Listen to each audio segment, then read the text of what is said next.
Breaking news ముందుకెళ్తే నుయ్యి వెనక్కి వెళ్తే గొయ్యి అన్నట్టుగా తయారైంది మాజీ మంత్రి కేటీఆర్ పరిస్థితి. అయితే ఇప్పటికే ఫార్ములా ఈ కార్ రేస్ కేసులో ఇరుక్కోగా ఇప్పుడు ఓఆర్ఆర్ టెండర్స్ విషయంలో కూడా కొరివితో తలగోకున్నట్టుగా ఆయన పరిస్థితి కనిపిస్తోంది.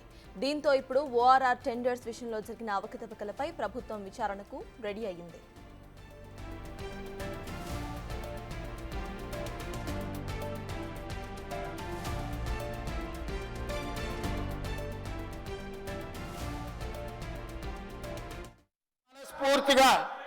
వారు మనస్ఫూర్తిగా విచారణకి ఏదైతే అడిగినరో వెనకాల వారు కూడా చదువు వచ్చినా రాకపోయినా వారు కూడా వారికి మద్దతు పలికినందుకు వారిద్దరి కోరిక మేరకు స్పెషల్ ఇన్వెస్టిగేటింగ్ టీంను నిర్వహించి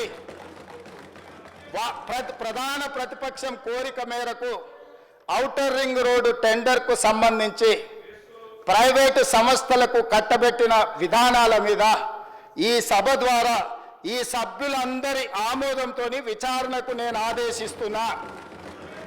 తమరి విచారణకు అనుమతి ఇవ్వాల్సిందిగా విచారణకు సంబంధించిన విధి విధానాలు స్పష్టంగా తెలంగాణ రాష్ట్ర ప్రజలకు నేను హరీష్ రావు గారి కోరిక మేరకు ఔటర్ రింగ్ రోడ్డు టెండర్ విషయంలో పూర్తి స్థాయి విచారణకు ఆదేశిస్తున్నాను. విధి విధానాలను మంత్రివర్గంలో చర్చించి మంత్రివర్గ సహచరుల సూచన మేరకు మంత్రివర్గం యొక్క తీర్మానం మేరకు ఔటర్ రింగ్ రోడ్డు టెండర్ మీద విచారణకు ఆదేశిస్తున్నాం అధ్యక్ష. నిజానికి హరీష్ రావు ఆవేశంగా అన్నారో కావాలనే కోరారో తెలియదు కానీ ఓఆర్ఆర్ టెండర్ల విషయంలో ఇబ్బందులు ఉంటే రద్దు చేయమని అన్నారు. దీంతో ప్రభుత్వం ఆయన కోరికపై విచారణకు ఆదేశించింది. ఈ ప్రభుత్వం ఏం చేస్తుంది? మేమేదైనా ప్రశ్నిస్తే మమ్మల్ని దబాయించుడు, ఎంక్వైరీల పేరు మీద అక్రమ కేసులు పెట్టుడు, ఇదే కదా మీరు చేసేది. ఇవాళ మా కేటీఆర్ గారి మీద అన్యాయంగా రాష్ట్రం కోసం ఆయన పనిచేస్తే రాష్ట్ర ఇమేజ్ను పెంచే ప్రయత్నం చేస్తే కేటీఆర్ గారి మీద కేసు పెడుతున్నారు. నిజానికి ఎన్నికల ముందు ఓఆర్ఆర్ టెండర్స్ ను 30 ఏళ్ల పాటు లీజుకు ఇవ్వటంపై పెద్ద దుమారమే రేపింది. అంత హడావుడిగా అంత తక్కువకే కాంట్రాక్ట్ అంటగట్టాల్సిన అవసరం ఏంటనే ప్రశ్న తెరపైకొచ్చింది. మొత్తానికి ఇప్పటికే విషయం సెల్ఫ్ గోల్తో ఈ కేసు కూడా కేటీఆర్ మెడకే చుట్టుకోబోతోంది. ఎందుకంటే ఓఆర్ఆర్ టెండర్లు ఖరారు అంశం అప్పటి మున్సిపల్ అడ్మినిస్ట్రేషన్ పట్టణాభివృద్ధి మంత్రి కేటీఆర్ అండర్లోనే కనిపించింది. ఓఆర్ఆర్ టెండర్స్ పైన విచారణ మొదలైతే గనుక అందులోనూ కేటీఆర్ పై కేసు నమోదయ్యే ఛాన్స్ ఉంది. అసలే ఈ కార్ రేస్ స్కామ్ కేసుతో సతమతమవుతున్న కేటీఆర్ ను ఇప్పుడు ఓఆర్ఆర్ కేసులోనూ హరీష్ రావు ఇరికిచ్చాడనే చర్చ పొలిటికల్ సర్కిల్స్ లో జరుగుతోంది.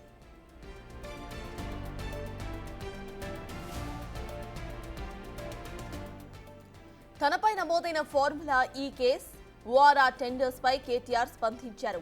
అసలు తాను ఏ తప్పు చేయలేదని, ఏ కేసు పెట్టినా న్యాయపరంగా ఎదుర్కొంటానని చెప్పారు కేటీఆర్. ఎక్కడ అనిపిస్తుందంటే ఏసీబీ అట, ఏసీబీ కేసు అట. ఇలా కరప్షన్ ఎక్కడ ఉంది? ఇప్పుడు మీరు చెప్పండి నాకు. 55 కోట్లు మనం కట్టినాం, కట్టిన డబ్బులు వాళ్ళకు ముట్టినాయని వాళ్ళు చెప్తున్నారు. లైసెన్స్ డబ్బులు వాళ్ళు వాపస్ ఇచ్చినామని వాళ్ళే చెప్తున్నారు. ఇది ఏది కూడా గవర్నమెంట్ బయట పెడతలేదు. ఇవన్నీ దాచి దొంగ కేసు పెట్టి ఏదో జరిగింది నేరం, ఏదో అన్యాయం జరిగింది అని బట్టగాల్చి మీదేసే ఒక లత్కోర్ ప్రయత్నం రేవంత్ రెడ్డి ప్రభుత్వం చేస్తుంది. ఏసీబీ అంటే ఏంటంటే యాంటీ కరప్షన్ బ్యూరో. కరప్షన్ లేనప్పుడు ఏసీబీ ఎడికి వస్తుంది? ఏం కేసు ఇది? అసలు మెడకాయ మీద తలకాయ నోడు పెడతాడా ఈ కేసు? అసలు ఎవడన్నా దివానాగాడు తప్ప, హౌలగాడు తప్ప ఎవడన్నా పెడతాడా ఈ కేసు? అందుకే అంటున్నా, ఇలా కన్ఫ్యూజ్ అయ్యేది లేదు, ఏం లేదు. రేవంత్ రెడ్డి చేసే మరొక లత్కోరు ప్రయత్నం మాత్రమే ఇది. దమ్ముంటే చేతనైతే రేవంత్ రెడ్డి అనేటోడు మొగోడైతే ముందు ఓఆర్ఆర్ ఫస్ట్ ఆ టెండర్ క్యాన్సిల్ చేయమనండి. ఫస్ట్ అది క్యాన్సిల్ చేయమనండి, ఆ తర్వాత విచారణ చేయమనండి. దమ్ముంటే చేతనైతే.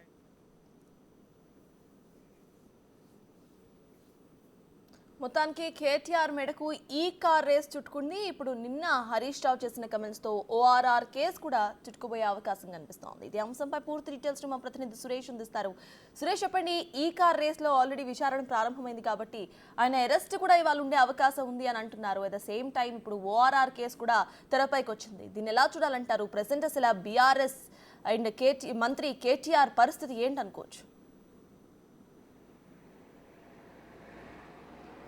మాజీ మంత్రి కేటీఆర్కి సంబంధించి ఏసీబీ కేసు నమోదు చేసి దర్యాప్తు ప్రారంభించింది. ప్రస్తుతం ఈ కేసుకు సంబంధించిన అన్ని శాఖలకు సంబంధించిన డాక్యుమెంట్స్ అన్నిటిని కూడా స్వాధీనం చేసుకోవడం జరిగింది. ఆ స్వాధీనం చేసుకున్న డాక్యుమెంట్స్ అన్నిటిని కూడా పరిశీలిస్తున్నారు ప్రస్తుతానికి. దీనికి సంబంధించి నిన్న కేసు నమోదైంది కాబట్టి కేటీఆర్కి మొదటగా నోటీసులు ఇచ్చి విచారణకు పిలిచి ఆ కేసుకు సంబంధించి, ఎందుకంటే ప్రభుత్వ ఖజానా, ఎందుకంటే హెచ్ఎండిఏకి సంబంధించిన ఖజానా నుండి క్యాబినెట్ అనుమతి లేకుండానే నేరుగా 55 కోట్ల రూపాయలను విదేశీ కంపెనీ అకౌంట్కి ట్రాన్స్ఫర్ చేశారు. అందుకు మరో 8 కోట్ల రూపాయలు ట్యాక్స్ కూడా చెల్లించాల్సి వచ్చింది. రిజర్వ్ బ్యాంకు ఏదైతే గైడ్ లైన్స్ పాటించినందుకని చెప్పేసి కూడా ఇక్కడ స్పష్టంగా ఆధారాలన్నీ కూడా ఏసీబీకి అందించడం జరిగింది. దీనికి సంబంధించి ఈ కార్ రేస్కి సంబంధించి మొదట ఒక కంపెనీతో ఒప్పందం చేసుకున్నారు. ఆ కంపెనీ విత్డ్రా కావడంతో అక్కడ హెచ్ఎండిఏనే నేరుగా ఈ ఫార్ములాకు సంబంధించిన యూకే కంపెనీకి సంబంధించి ఒప్పందం చేసుకొని మొదటగా అంటే ఫార్ములా రేసు నిర్వహించక ముందే డబ్బులు చెల్లించేశారు. అడావుడిగా ఎందుకు చెల్లించాల్సి వచ్చింది, అసలు ఈ డబ్బులు అప్పటి మాజీ మంత్రి కేటీఆర్ ఆదేశాలతోనే ఆ డబ్బులు చెల్లింపులు జరిగాయని చెప్పేసి కూడా అప్పటి ఐఏఎస్ అధికారి అరవింద్ కుమార్ కూడా స్టేట్మెంట్ ఇవ్వడం జరిగింది. కాబట్టి ఇప్పుడు ఏసీబీ అధికారులు మొదట కేటీఆర్కి నోటీసులు ఇచ్చి విచారణకు పిలిచే అవకాశం కనబడుతుంది. ఆ తర్వాత ఆయన ఇచ్చే సమాధానాన్ని బట్టి ఆయనపై చర్యలు ఉండబోతున్నట్టు స్పష్టంగా అర్థమవుతుంది. A1గా కేటీఆర్నే ఈ కేసులో చేర్చడం జరిగింది. A2గా అరవింద్ కుమార్ని చేర్చారు. A3గా మరో అధికారిని చేర్చారు. దీనికి సంబంధించి ఇప్పుడు ఇన్వెస్టిగేషన్ అయితే ప్రారంభమైంది. ఆ ప్రత్యేక టీంని కూడా ఏసీబీ డీజీ విజయ్ కుమార్ ఏర్పాటు చేయడం జరిగింది. ఈ కేసుకు సంబంధించిన ఇన్పుట్స్ అన్నిటిని కూడా ఇప్పటికే పూర్తి స్థాయిలో పరిశీలించారు. ఆ తర్వాతే కేసు నమోదు చేసి ఇప్పుడు దర్యాప్తు చేస్తున్నారు. కాబట్టి ఈరోజు లేదా రేపు ఆ కేటీఆర్కి నోటీసులు ఇచ్చి ఏసీబీ కార్యాలయానికి, బంజారాహిల్స్లో ఉన్న ఏసీబీ కార్యాలయానికి ఆయనను పిలిచి విచారించిన తర్వాతే ఆయన ఒకవేళ విచారణకు సహకరించకుంటే ఖచ్చితంగా అరెస్ట్ చేసి రిమాండ్కి తరలించి కస్టడీకి తీసుకొని విచారించే అవకాశం కనబడుతుంది. ఇక్కడ కేటీఆర్ ఈ కేసుపై ఆయన తప్పించుకునే ప్రయత్నం, మాట దాటివేసే ప్రయత్నం ఇవన్నీ చేస్తున్నాడు. ఎందుకంటే ఖచ్చితంగా నిధులన్నీ కూడా విదేశీ కంపెనీకి క్యాబినెట్ ఆమోదం లేకుండా పూర్తిగా వన్ సైడ్గా డిసిజన్ తీసుకొని డబ్బులు చెల్లింపులు జరపడం జరిగింది. దీనికి సంబంధించి ఎలక్షన్ కోడ్ అమల్లో ఉన్నప్పటికీ కూడా ఎన్నికల అధికారికి ఎలాంటి సమాచారం ఇవ్వకుండా పూర్తిగా 55 కోట్ల రూపాయలను 2 విడతలుగా ఆ విదేశీ కంపెనీకి విదేశీ డబ్బు రూపంలోనే ట్రాన్స్ఫర్ చేశారు. కాబట్టి దీనికి సంబంధించి క్యాబినెట్ నిర్ణయం తీసుకోవాలి. హెచ్ఎండిఏకి ఏదైతే లిమిట్ ఉంటుందో 10 కోట్లకు సంబంధించి చెల్లింపులు చేసినప్పుడు ఖచ్చితంగా ఫైనాన్స్ డిపార్ట్మెంట్తో పాటు ప్రభుత్వ అనుమతి తప్పనిసరిగా తీసుకోవాలి. ఇవి ఎక్కడ కూడా గైడ్ లైన్స్ పాటించలేదు. కేటీఆర్ సొంత డబ్బు అయినట్టు ఆయన జోబులో నుంచి చెల్లిస్తున్నట్టే పూర్తిగా వన్ సైడ్గా నిర్ణయం తీసుకొని పూర్తిగా విదేశీ కంపెనీలకు ఆ డబ్బులు చెల్లించేశాడు. దీనికి సంబంధించి ఆ విధంగా హెచ్ఎండిఏ ఖజానాకు నష్టం జరిగింది. హెచ్ఎండిఏ ఖజానా ప్రజల ఖజానా, అది ప్రజలకు సంబంధించిన సొమ్ము అంతా కూడా ఇప్పుడు పూర్తిగా నష్టపోయినట్టు తేలింది. కాబట్టి దీనికి సంబంధించి కేటీఆరే ప్రధాన కారణం కాబట్టి ఆయనను A1గా ఈ కేసులో చేర్చారు. A2గా అరవింద్ కుమార్ డబ్బులు రిలీజ్ చేశారు కాబట్టి వీటికి సంబంధించి ఆయనను A2గా చేర్చారు. కాబట్టి ఇప్పుడు ఇద్దరిని కూడా విచారణకు పిలిచి మూడో వ్యక్తిని కూడా మళ్ళీ ఈ కేసులో విచారణకు పిలిచే అవకాశం కనబడుతుంది.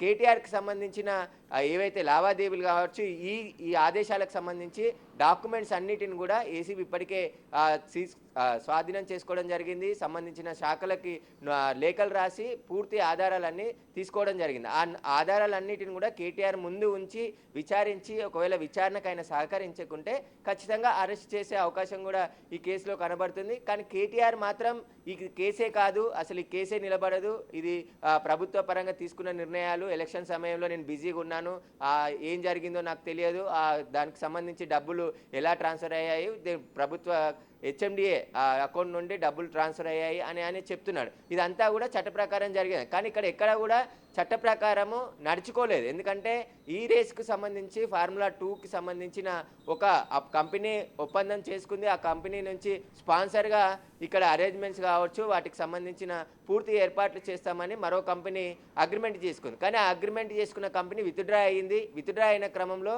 ఆగిపోవాల్సిన హెచ్ఎండిఏ ఖచ్చితంగా మనమే చెల్లిద్దామని చెప్పేసి ప్రభుత్వ ఖజానా అయినటువంటి హెచ్ఎండిఏ ఖజానా నుంచి ఏకంగా 55 కోట్ల రూపాయలు 2 విడతల్లో విదేశీ డబ్బు రూపంలోనే చెల్లించారు. ఇక్కడ ఆర్బీఐ గైడ్ లైన్స్ కూడా పాటించలేదు. ఆర్బీఐకి సంబంధించిన కొన్ని రూల్స్ ఉంటాయి, ఆ రూల్స్ని కూడా పాటించకపోవడం వల్ల మరో 8 కోట్ల రూపాయలు ట్యాక్స్ కట్టాల్సి వచ్చిందని చెప్పేసి కూడా కంప్లైంట్ కాపీలో నిన్న దానకిషోర్, ఇప్పుడు పురపాలక శాఖ చీఫ్ సెక్రటరీగా ఉన్నటువంటి దానకిషోర్ ఫిర్యాదు చేశాడు. ఆ ఫిర్యాదులో అనేక కీలకమైన అంశాలను ప్రస్తావించారు. మరోవైపు ఈ ఔటర్ రింగ్ రోడ్కి సంబంధించిన టెండర్స్ ఏవైతున్నాయో వాటిని వేరే కంపెనీకి కొన్నేళ్ల పాటు అగ్రిమెంట్ చేస్తూ మొదటగానే ఎలక్షన్స్ ముందుగా హడావుడిగా డబ్బులన్నీ తీసేసుకొని వాటిని కూడా ఖర్చు చేయడం జరిగింది. కాబట్టి వీటన్నిటికీ సంబంధించి 2 కేసులకు సంబంధించి విచారణ చేయమని చెప్తున్నారు. హరీష్ రావు కోరిక మేరకే దానిపై సిట్ వేసి దానిపై కూడా పూర్తి విచారణ చేస్తామని చెప్పేసి సీఎం రేవంత్ రెడ్డి నిన్న అసెంబ్లీలోనే ప్రకటించారు. కాబట్టి ఇప్పుడు ఈ రేస్కు సంబంధించి ఈ రోజు కానీ లేదా రేపు కానీ కేటీఆర్కి నోటీసులు జారీ చేస్తారు మొదటగా. ఎందుకంటే ఏసీబీ ముందుగా విచారించిన తర్వాతే అరెస్ట్ చేస్తుంది. కాబట్టి ఆయన ఒకవేళ విచారణకు సహకరిస్తే విచారిస్తారు, అందులో ఆయన తప్పు తేలితే ఖచ్చితంగా అరెస్ట్ చేస్తారు. కాబట్టి దీనికి సంబంధించి ఎక్కడా కూడా సరైన గైడ్ లైన్స్ పాటించలేదు, ప్రభుత్వానికి సంబంధించి అనుమతి తీసుకోలేదు, ఫైనాన్స్ డిపార్ట్మెంట్కి సంబంధించిన అనుమతి తీసుకోలేదు. అయితే హెచ్ఎండిఏకి కొన్ని పరిమితులు ఉన్నాయి, కొన్ని అధికారాలు కూడా ఉన్నాయి. ఆ అధికారాలను ఉపయోగించుకొని డబ్బులు ట్రాన్స్ఫర్ చేశారని చెప్పేసి కేటీఆర్ చెప్తున్నారు. కానీ ఆ అధికారాలు పరిమితంగా ఉన్నాయి.